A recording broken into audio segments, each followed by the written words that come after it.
What is up, everyone? Welcome to today's video, and in this video, this is my first time killing Magnamalo. Man, dude, this thing felt impossible to kill, at least for me. I only tried to use the sword and shield against him. I tried to use other weapons while I was playing in groups with randoms, but playing with randoms felt like 100% impossible. I don't think there's anyone out there that has won with randoms. But anyways, yeah, man, once I killed this thing in this video, a huge weight was lifted off my shoulders. I was just so relieved to finally kill it. But now let's talk about the route that I'm taking right now. So I go straight through the middle. There's a bunch of different routes that you can go through. A lot of people like to go to the left to get a lot of the attack boosts.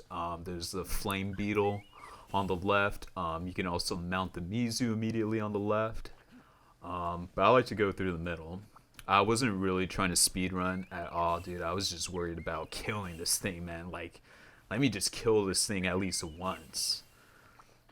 But here we go. So this is what I like to do. I like to grab the wire bug right here. And I like to go straight for the Rathian mount.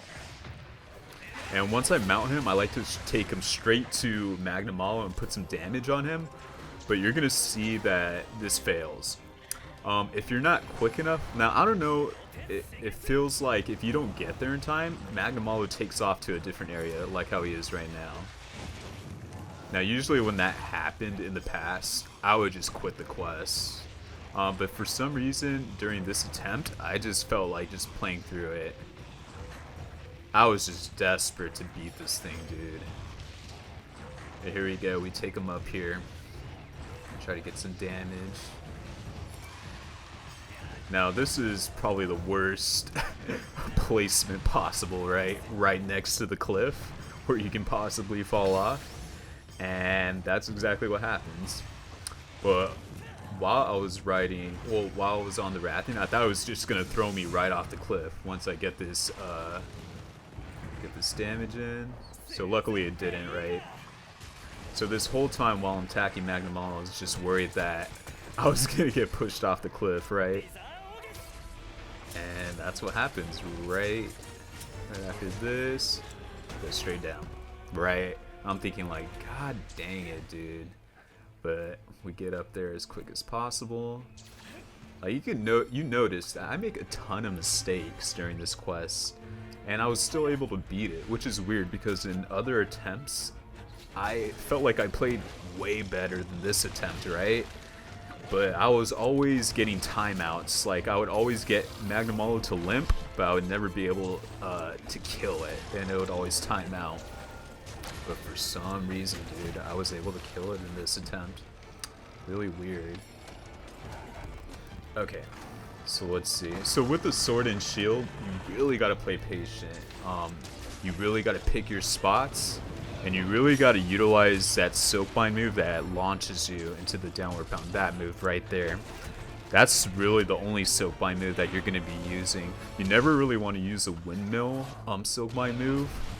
Because I noticed that one, never really getting 100% of the hits in because Magnamalo is always moving around, and two, every time I use the windmill, I always got hit after doing it, right? Because Magnamalo just follows up with multiple attacks, right?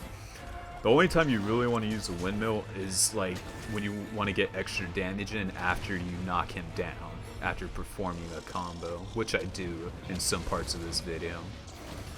But here we go. I was able to knock him out of the rage. Try to get some stun damage in there. And when you knock him down, you really want to utilize a backstep combo. You just have to. That's where you're going to get a lot of your damage output. With the sword and shield, you really have to maximize your opportunities with the most amount of damage that you can inflict. Because the sword and shield doesn't inflict a lot of damage to start, right?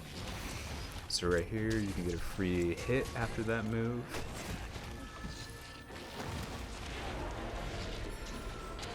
And I don't know about you guys, but the hitboxes with this guy is insane. And I'm talking about when he attacks you, like, man, like the range on some of his attacks are, it annoys me. Here we go. I was able to stun him. Utilize the backstep combo. Right here, I think I used a windmill. Nope, I don't. Okay, he transitions to the next area. And right here, you can take advantage of the endemic life from this area to the middle area of the map. So let's see. To the right, there's an attack buff. Yep, I get it. Jump. And there's 2 more buffs in that area right here. So there's a health boost and a defense boost. I jump off. And right here is where you can grab the mud beetle. So make sure you get that. Throw it.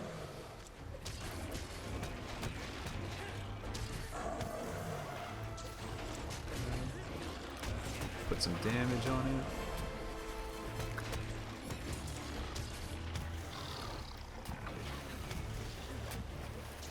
Yeah, that's a free attack after that double bite move. And right here, he's mountable, so don't need to sharpen. And usually, you're able to sharpen and put 2 barrel bombs down to get some extra damage in when you mount him. So always make sure you do that because it doesn't hurt to get the extra damage. So what you want to do is when you mount Magnamalo and you have the Mizu or the Raytheon in the same area, you always want to get the last wall bang to tackle Mizu or Rathian, right? Because when you tackle both of them into each other, the Mizu or Rathian is immediately mountable after that. But I wasn't able to get the angle to get them to collide together. But fortunately, Magnamalo was still able to put some damage into the Mizu so I can mount it, which I do right here. So we're going to get some extra damage from the Mizu. Quick tip, when you mount the Mizu, the combo that you want to do is double A forward. Don't do double A, don't do back A. You always want to just press double A. That's how you're going to get the most amount of damage with the Mizu.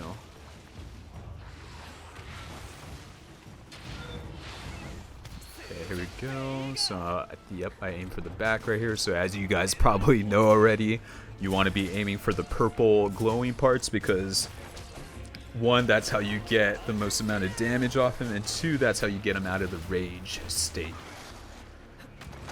And one thing to know, after that flip that he does with his tail, he always follows up with a double pound, always, when he's enraged. When he's not enraged, he only does 1 pound.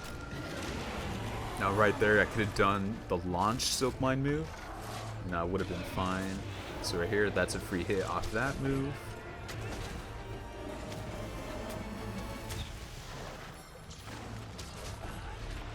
Free hit off that move.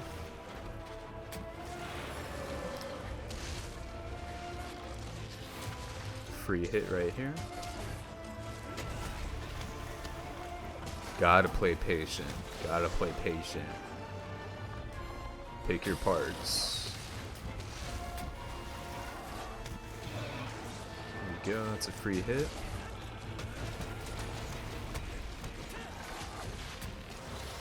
Double pound. Yep. We're gonna be able to get a free hit right here.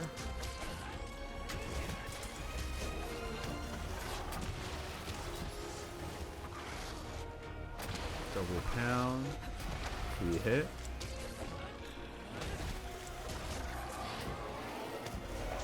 Yeah, free hit after that move too.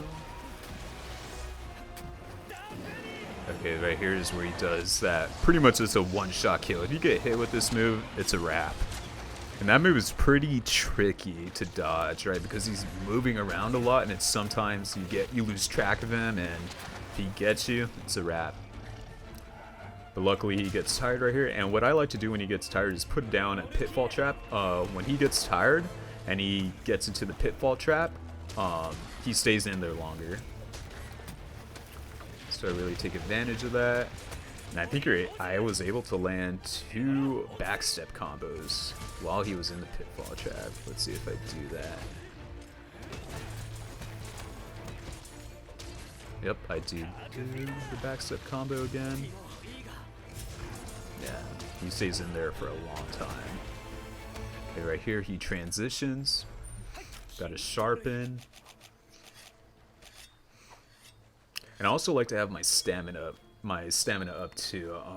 This is definitely not a speed run, and I need the most amount of stamina that I can get so I can dodge.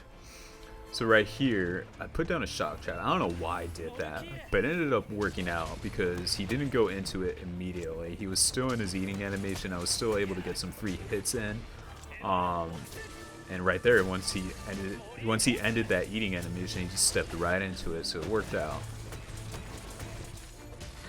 So that's maybe something you want to utilize. So right here, after he does that purple cloud attack, when he puts it around him, you got to be really careful because sometimes he follows up really quickly right after that move. Right here, I get the KO.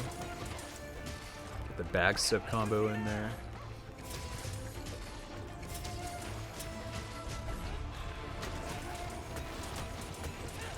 Getting a lot of damage in there. Free hit. Get another free hit. You can get a free hit off that move. Flinch stone. See, that was unfortunate right there. He got knocked out of that animation. Right there, I was a little hesitant. I didn't know if he was going to follow up with a move right there. Doing the double pound, you can get a free hit off that all the time, 100% of the time. See, that move right there is tricky to dodge. That was a good dodge. And right there, you see, you can lose track of them very easily. So you got to utilize that camera feature, man. You got to lock onto him to make sure you always got eyes on him. Free hit right there. Didn't have the wire bug available. Double pound. Yep. That was a emergency dive mistake. And right there, I kill it. And I was shocked. I was completely shocked that I killed it in this attempt. I don't know, man. I guess I got lucky. I'm definitely not the best player out there, but I like to consider myself a good player. That's why I was so desperate to try to kill this thing. But yeah, I was so relieved. I was freaking out. But let me know if you want me to make a tip video on how to kill the Magnamalo. I can definitely cover all the possible routes you can utilize to try to kill it. I could also make a monster guide on all his moves, how to take advantage on a lot of his moves, what open spaces you have, or open windows I should say, to take advantage of while fighting him. Let me know down in the comments, and if you have any questions, feel free to put them down there and I'll be able to answer. But other than that, have a good day, guys.